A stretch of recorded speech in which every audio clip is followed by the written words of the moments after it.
So good evening, everyone. Thank you for coming. You're all members, so I won't say please sign up to be a member, but for those watching, please sign up to be a member. We received a grant to record these programs so that we can have them online for our members that live out of state and folks that aren't able to come. So thank you to the Minnesota Valley Electrical Company for that. And if you would all please join me in welcoming our presenters. Well, thank you so much for having me. I'm Patti Kameya. I actually live in St. Paul, and I started working on this project about Kiyoshi and his family in 2019. I started my work here at the Rice County Historical Society in 2021. So the executive director at that time, Sue Garwood, was very kind.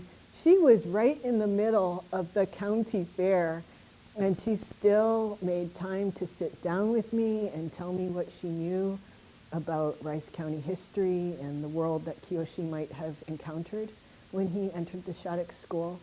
So yeah, I'm very pleased to be here. And since you all probably know a lot more about Rice County and Minnesota history, if I mess up, please do not be shy and let me know. I see this as a kind of exchange of information. So I'm really excited to talk to you about Kiyoshi Kitagawa.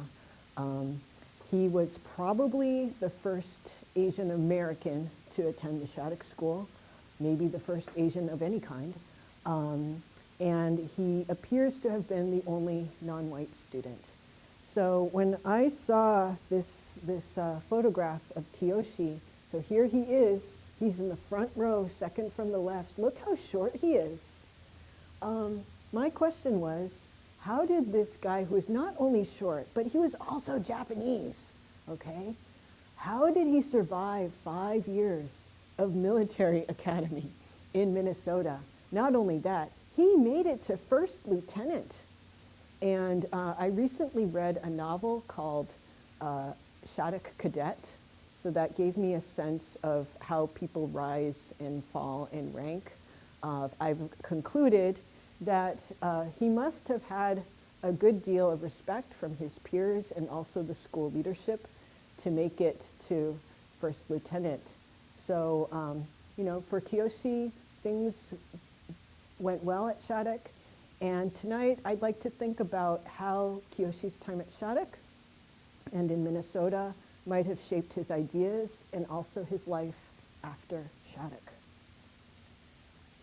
Okay, so I started here at the Rice County Historical Society, and the research I've been able to do here was funded by a Minnesota State Arts Board grant.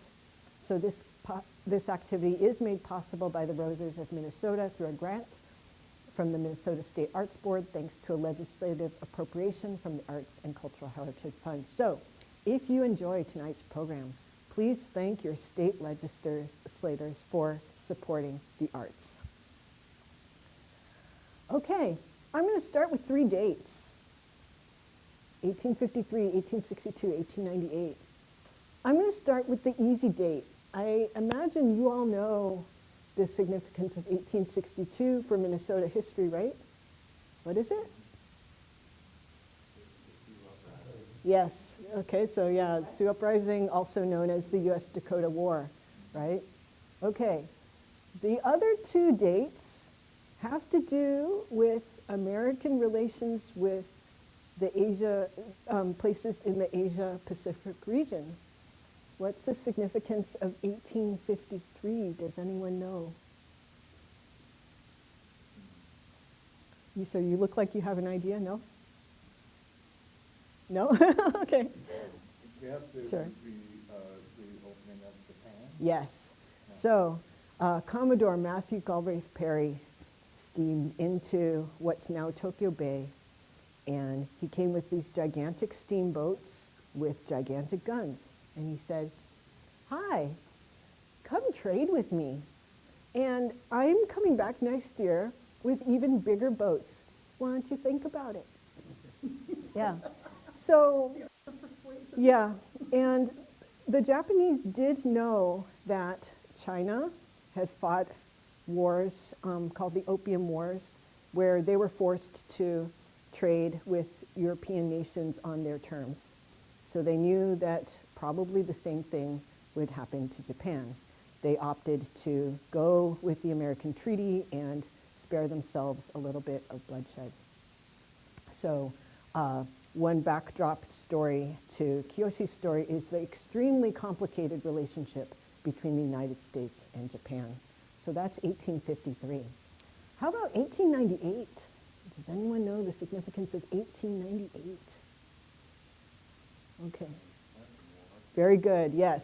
So I wanted to show you these three dates to underscore that 1898, the Spanish-American War, the United States took control of a lot of former Spanish territories in the Pacific region.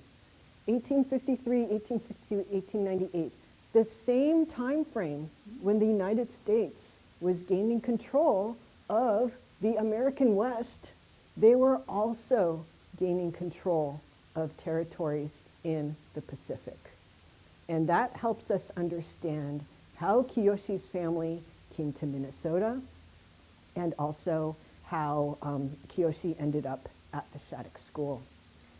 Okay, so 1853, in a nutshell, so after the unequal trade treaties were concluded, Japan's economy was in chaos. On the one hand, poor people like my ancestors ended up getting on boats and working in Hawaii on sugarcane plantations, so things weren't so good for my ancestors. But if you were a Japanese merchant in Japan at that time, hey, we've got a new market for Japanese products. So Kiyoshi's father and many other Japanese merchants also took advantage of the opportunities to sell Japanese products in America. Okay, so you may be aware of the term Japonism. It's the vogue for all things Japanese. It was set off by theatrical productions such as The Mikado by Gilbert and Sullivan, Madame Butterfly, the opera. So you may know that Minneapolis was founded in 1867. This is a very early Minneapolis street directory, and already on the front cover we have an advertisement for choice tea and Chinese and Japanese goods. Some people, have you been to this room in the Minneapolis Institute of Art? Okay, you're nodding your head. It's on the third floor. So this is the handiwork of John Scott Bradstreet. He did sell a lot of Asian goods to Minnesota consumers like here, but he also copied Asian designs and made his own furniture. So it's at the Minneapolis Institute of Art. If you've been to Glensheen and Duluth, those were also clients. So, so we can see a vogue for Japanese products in Minneapolis, you know, from the late 19th and early 20th century. So Kiyoshi's father had his own Japanese goods store. He bought his business from another Japanese merchant around 1918. Okay, and as I'll show you in the next slide, I believe he moved his whole family to Minnesota in 1919. But I'd like to call your attention to the fact 1919 was also a year that Madame Butterfly happened to be playing in St. Paul.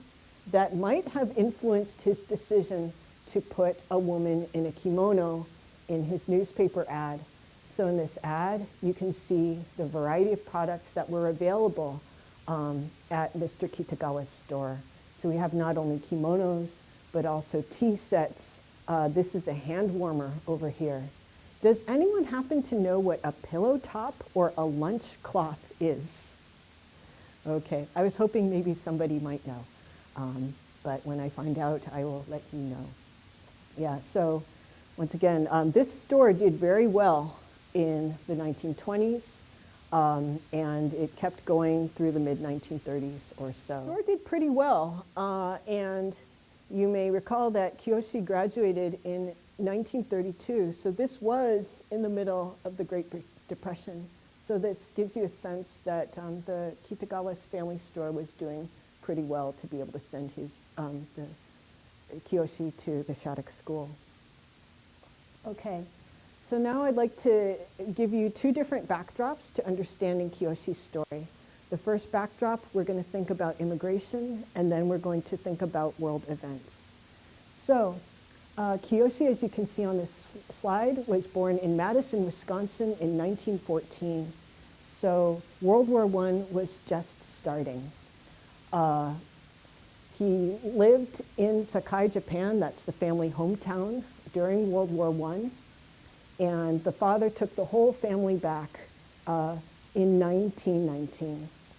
So you may recall that Japan actually sided on the same side as the United States during World War I. So they probably arrived in Minneapolis full of hope. They said, hey, this is a friendly country. There's a vogue for Japanese goods. Things are going to go really well here.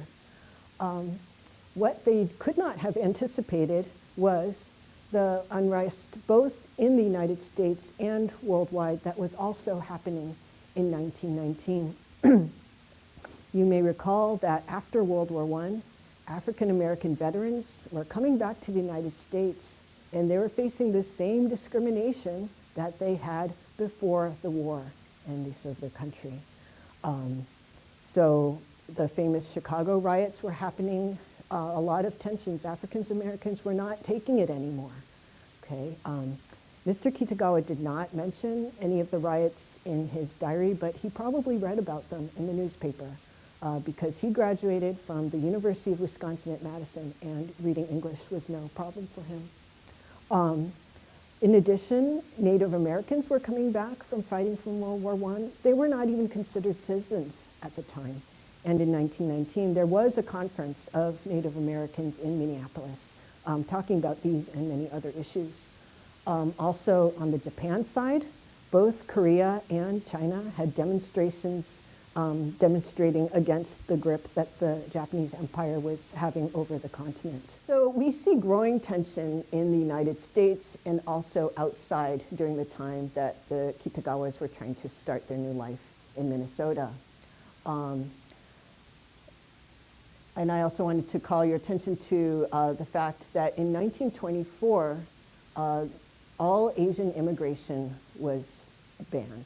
So you may recall that in 1882, Chinese immigration was already banned, but anti-Japanese sentiment was building up on the West Coast.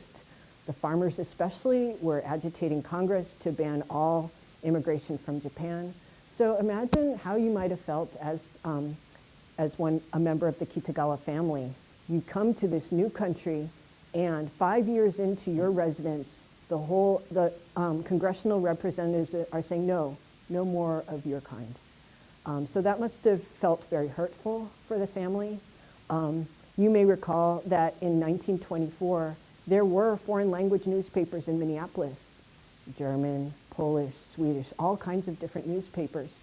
Kiyoshi's classmates in elementary school probably had parents who were reading foreign language newspapers. Any of those guys could have become citizens.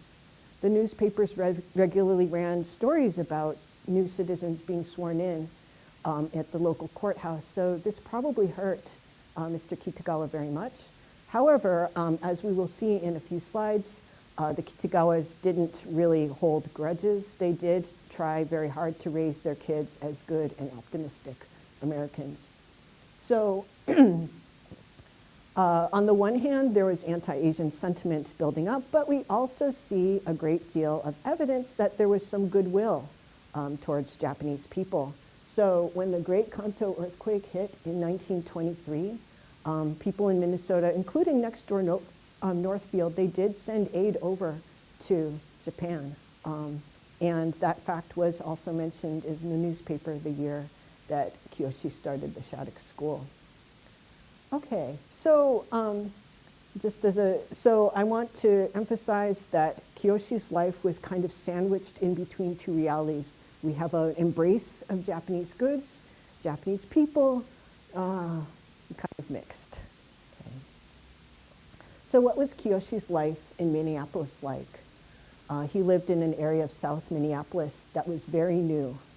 On the west, so when I look at the yearbooks for the public school in Kiyoshi's neighborhood, Kiyoshi's sisters were the only non-white girls, only non-white students in all of Washburn High School. The youngest kid, Kazu, by the time she graduated in 1940, it was a little bit more diverse, but not very much. The neighborhood was so new that the elementary school was new. This is a temporary classroom that was running around the time that Kiyoshi started school at the Louis Agassiz School. I also wanted to underscore that the Kitagawas were different from most other Japanese immigrants. They were actually Christian before they left Japan. So I have a photograph of Kiyoshi's grandfather. So he was still living, or he died in Sakai. And you can see a Christian cross on the gravesite. So that's how long the Kitagawas were Christian. When they first moved to Minneapolis, they did attend a Methodist Episcopal church, just like their family in Japan did, but somewhere along the way, they switched to Judson Memorial Baptist Church. You can see it still standing. It was the pastor from Judson Memorial Baptist Church that wrote a recommendation letter for Kiyoshi so that he could enter the Shattuck School. Okay, so when Kiyoshi entered Shattuck, what kind of student body did he encounter? There were a couple of boys from California, and those boys might have had some experience with Japanese Americans. It seems that most of the kids came from Minnesota or surrounding states like Wisconsin, the Dakotas. A good chunk of the students came from the Twin Cities. In addition, there were a couple of students who came from countries like India and Uruguay. On the other hand, those students had names like John Smith. So I'm guessing that these young men were probably from military, missionary, or possibly business families who were living overseas. As I was looking through the Shattuck newspapers, I was really impressed by how well connected some of the young men were. So the alumni pages talked about alumni marrying a young woman from Hawaii or the Philippines, but these brides also had names like Jane Smith. So those were also military, missionary, possibly business. But this gives you a sense of how cosmopolitan the student body might have been in comparison with the regular public schools.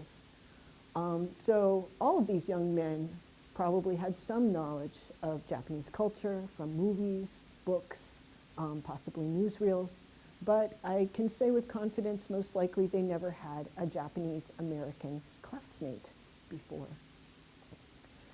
So to get a sense of what kind or how well he got along with his classmates, I looked through several issues of the Shattuck Spectator, and this was the first mention of Kiyoshi that I found. So this was in a gossip column, I believe, called Diary of a New Yap, and this is what it has to say. Kitagawa, it is alleged, breaks Clement's pickle-eating record by consuming 43 at a sitting. In accomplishing this feat, he was assisted by Hornberg, manager, Lentz J., sparring partner, Hastings, referee, and Morris, water boy. Young was the official witness. It really seems as though we had a new record. It is the more remarkable in that Kitagawa drank 5 glasses of water and ate 2 cream puffs at the same meal, and yet was able to leave the dining room under his own steam. So, does anyone here believe that he actually ate 43 pickles? Okay, well, he was a young man. It is possible. That is true. That is true. Yes. Yeah, pickle eating contests or hot dog eating contests are definitely a thing today. I'm a little bit skeptical, but in any case, from this article and a couple of other articles, I took down the names of these young men, I looked through the yearbooks to figure out what year they entered Shattuck, how Kiyoshi probably knew these young men, so it does seem that these other young men were probably friends. In particular, Jerome Lentz here, he entered the same year as Kiyoshi. He was in the same company, Company C. They both played intramural hockey for a little while, and I believe he was also on the list of young men who played hockey in Minneapolis over winter break at the same time Kiyoshi did. So yes, we know that Kiyoshi had a good number of friends. Kiyoshi's jokes also appeared from time to time in this column, so we know that he might not have been the most popular boy. He did not have the highest grades, but at least he had some friends who appreciated his jokes. So this is Kiyoshi's yearbook page. He got the nickname Kitty. That probably is a shortened form of his last name, Kitagawa. It's also possible that the students teased him, hey, kitty, kitty. But compared to the nicknames that some of his classmates got, Kitty was pretty mild. A lot of the nicknames were what we would consider very offensive or even cruel today. It was a boys' school, and that was the dynamic. So from this page, I got a sense of Kiyoshi's activities. I was intrigued by the statement, there are few who know more about drill than Kitty. So in the newspaper, I found out that Kiyoshi did try out for the crack squad. So you folks are all familiar with the crack squad, yes. Yeah, so you have to practice for hours on end, move with military precision and exact time with everybody else on the team. So Kiyoshi did not make the Shattuck crack squad, but I do think that I thought about the fact that he started learning this stuff at age 13, and he left Shattuck at around age 18. As his bones were growing, he was learning those moves. And that could probably explain why, when he entered the University of Minnesota, ROTC, he did make the crack squad in ROTC. And furthermore, in his first year at the U of M, he was recognized by the Daughters of the American Revolution for being at the best at military skills. This photograph was on the front page of the Minneapolis Tribune. So this award must have been quite a big deal. I'm not sure what to make of the facial expression of this woman. I don't think she would have been very happy with that photo. It's possible that she was surprised to see a Japanese-American young man win this award, but I'd also like to think, it seems to have been a very bright and sunny day, and her hat is very small. So maybe her facial expression is simply due to the fact that her brim is not protecting her face enough. Anyway, so you can see that even after Kiyoshi enters the U of M, he is getting the support of commanding officers who probably nominated him for this award. Okay, so I'm going to take a step back and think about the foreign policy angle of Kiyoshi's story. So Kiyoshi was still a sophomore, so he was in his third year at Shattuck, but he was a sophomore in high school years when Japan invaded Manchuria. I mentioned before that Japan and the United States had a very complicated relationship. It did include imperial rivalry. There were times of competition, but there was also times of cooperation. So, the United States did not protest when Japan took over Korea, and Japan did not protest when the United States took over the Philippines. So there was that bit of cooperation. On the other hand, China was a different story. The United States was okay with the British having Hong Kong. They were okay with Portugal having Macau. But when In 1931, when Japan invaded China and took over a chunk of land called Manchuria, the United States cried foul. It's possible that, they had the interests of Chinese people in mind, but I think it's also a matter of, getting more influence in China than Japan. There was some competition. So I'm still thinking about, the cadets at the Shattuck School came from, fairly cosmopolitan families. How did that affect Kiyoshi's interactions with his fellow cadets? Did he feel pressure as a Japanese-American boy to behave in a certain way after this event that made Americans very angry? Kiyoshi's father certainly understood the pressure. So in 1933, the same year that Kiyoshi got his award, Kiyoshi's father was actually negotiating with Japanese trading companies to get them to buy more Minnesota flour and other agricultural products. So Kiyoshi's father was working up a sweat trying to make things better between the two countries. But in addition, Americans still cared about Japan on an individual level. 1934, Babe Ruth, the most popular baseball player in America, was leading an American baseball delegation through Japan, China, the Philippines, and Hawaii. So there was some goodwill to spare.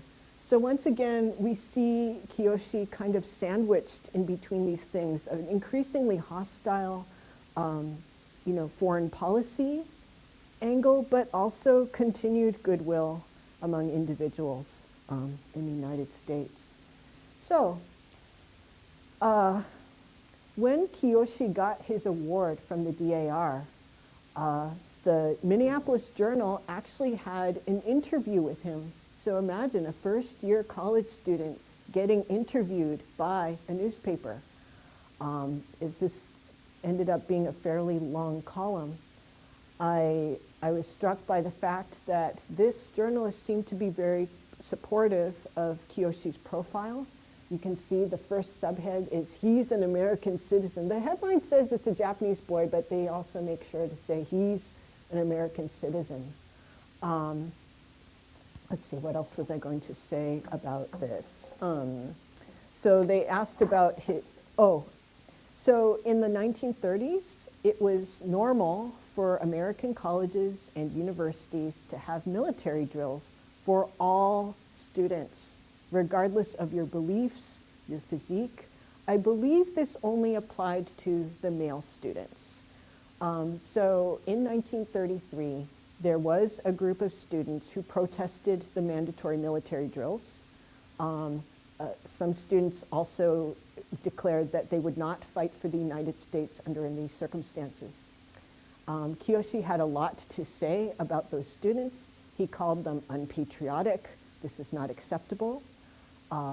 He also said that the military drills were necessary because the United States has to be prepared for war. So he agreed with the premise of these military drills. Remember, this is 1933.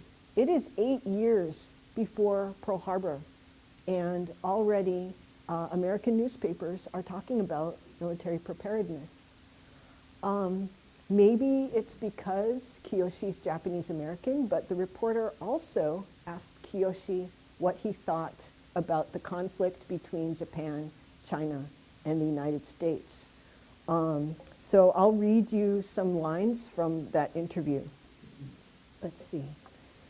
Kiyoshi has no definite opinions about the Japanese conflict with China, but was maintaining an open mind on the subject until he could be sure of the truth. That's a very interesting answer, don't you think? His parents are Japanese, and at least from this article, it seems that they didn't tell him what to think. Given that Kiyoshi's father was working so hard to improve business relationships between Japan and the U.S., he probably was encouraging Kiyoshi to be a good American boy. And so in some ways, his parents advice might have aligned with the education that he might have been getting at Shattuck. I think it's also interesting that I'll read you a quote of Kiyoshi's response to the question of conflict. So, he laughed at the mention of the often repeated fear of a Japanese threat to the United States. Okay, 1933, the newspaper is already talking about it's an often repeated idea of a Japanese threat to the United States in 1933. And Kiyoshi said, Japan would never be foolish enough to try to attack the United States. The distance is too far. This nation is too big. Oh, there are many reasons. The whole idea is preposterous.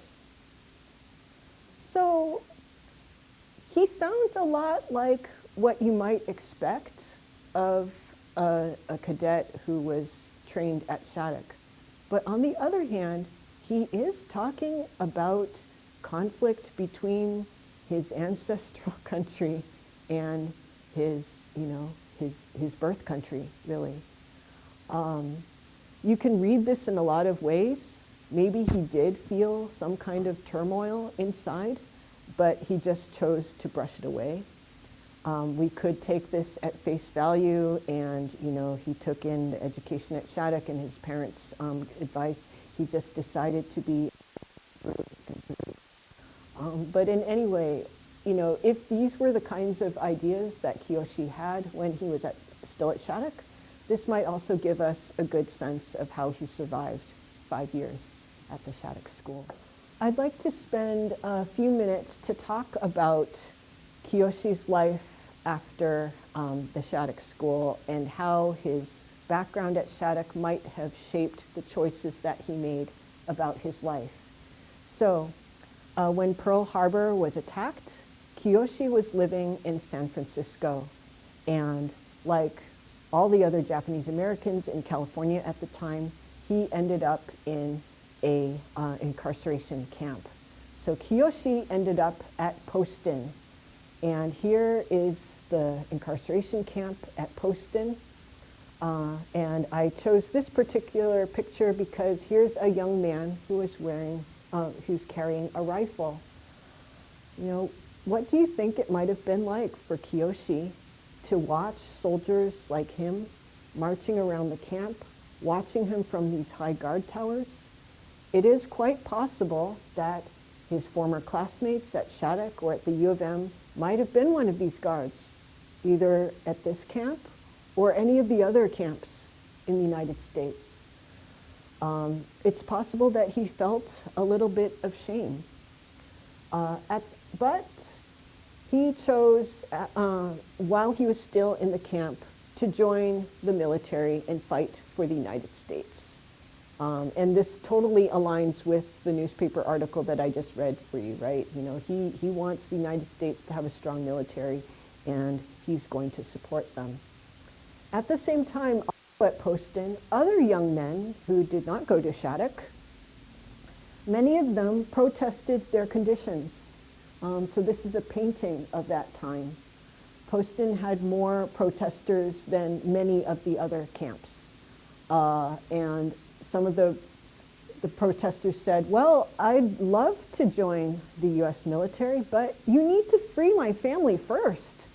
By throwing us in these camps, you are already telling us that we are bad people because of who we are, and not because of what we did. These are not the kinds of ideals I want to fight for, right? So once again, Kiyoshi is choosing to support the kinds of ideas that he learned at Shattuck and in Minnesota when many of his peers were making other choices. Okay, so I imagine a lot of you might be familiar with the all-Japanese American 442nd Regimental Combat Team. But the Japanese American unit that was sent to some of the most difficult fighting in Europe, most notably They were sent to rescue 200 members of a Texas battalion that were kind of stranded in this mountain. The 442nd team lost many, many hundreds of people to rescue the 200 Texans. So in that one battle, Kiyoshi probably saw many of his friends die. On the other hand, this also might give us a sense that at the Shattuck School, he wasn't just practicing drill for the drill squad and for parade. These guys were also doing battle simulations, and I can't help but think that those battle simulations also helped Kiyoshi survive in World War II. So in this photograph, he's receiving the Bronze Star. He also received a Purple Heart. Okay, so after World War II, Kiyoshi did not quit the military. He stayed in the military, and he went to the Military Intelligence Service Language School at Fort Snelling. Okay, a lot of Japanese Americans went during the war so that they could help interrogate Japanese prisoners of war. Kiyoshi went after the war. Oh, that was something I was supposed to mention to you earlier. In the advertisement, the blurb for this event, I incorrectly said that Kiyoshi attended the military intelligence school before serving in the military, but no, this was after World War II, and he helped in the Allied occupation of Japan. So I'd like you to imagine what it might have been like for Kiyoshi. He's already been through a war. You could see in the previous slide, he kind of looks older than, so yeah, he looks kind of old. He's lost a lot of hair. But no, he stuck with the military. He put his uniform back on. Kiyoshi's father wrote in his diary that Kiyoshi did go to visit the relatives in Sakai at least once. And I'd like to imagine, what was it like for Kiyoshi to see his relatives? They might have been as poor as these people here waiting for food. He probably heard a lot of things about Japan when he was a little kid, but this was the Japan that he actually got to see. And also, how did Kiyoshi's relatives feel about him showing up? I mean, the last time they saw Kiyoshi, he was like this little kid, and now he's showing up in an American soldier's uniform. I wish I had answers for these questions, but stay tuned. I did want to underscore, though, that Kiyoshi's background at the Shattuck School and in Minnesota probably informed his choice to stay in the U.S. military and continue to serve his country. So I'd like to close with a question and think about, what does it mean to us today that Kiyoshi was here between 1927 and 1932? As far as I know, Kiyoshi was not written up in the Shattuck Alumni magazine. Everyone seems to have forgotten. Who cares? I'd like to make the case that, the very fact that Kiyoshi could come to Minnesota and especially attend the Shattuck School, this speaks to a kind of network. Faribault is not an island. The Shattuck School is not this isolated military academy on the prairie. Kiyoshi is evidence of this very large network of people that connect Shattuck and Faribault to the world. The trade of goods and the immigration of people. I'd also like to make the case that in terms of Shattuck St. Mary's, he was on campus for 5 years. Perhaps his very presence on campus helped the Shattuck and later Shattuck St. Mary's community think about themselves in a different way. Okay, well, we had a student from Uruguay and India. They look like us. Hey, we've got this cadet. He doesn't look like us. And he made it to first lieutenant. Perhaps it helped the school think of themselves as cosmopolitan. those of you who visit the Shattuck St. Mary's campus today, the first building that you see on the right as you drive onto campus, this is called Sungyun Hall, Sungyun Kim Hall, okay? So a Korean American or Korean man graduated from Shattuck St. Mary's, and he built this gigantic, beautiful dormitory. I think Kiyoshi and his father, if they were to visit that campus, they'd probably be very surprised. Perhaps they'd be happy. So that is what I have for you today. I have some recommended readings if you'd like to know more about these kinds of topics. I have a QR code and I'd like to invite you to, if you come up with a question after you come home, you can scan the QR code and drop me a line. So thank you so much for coming to listen to me.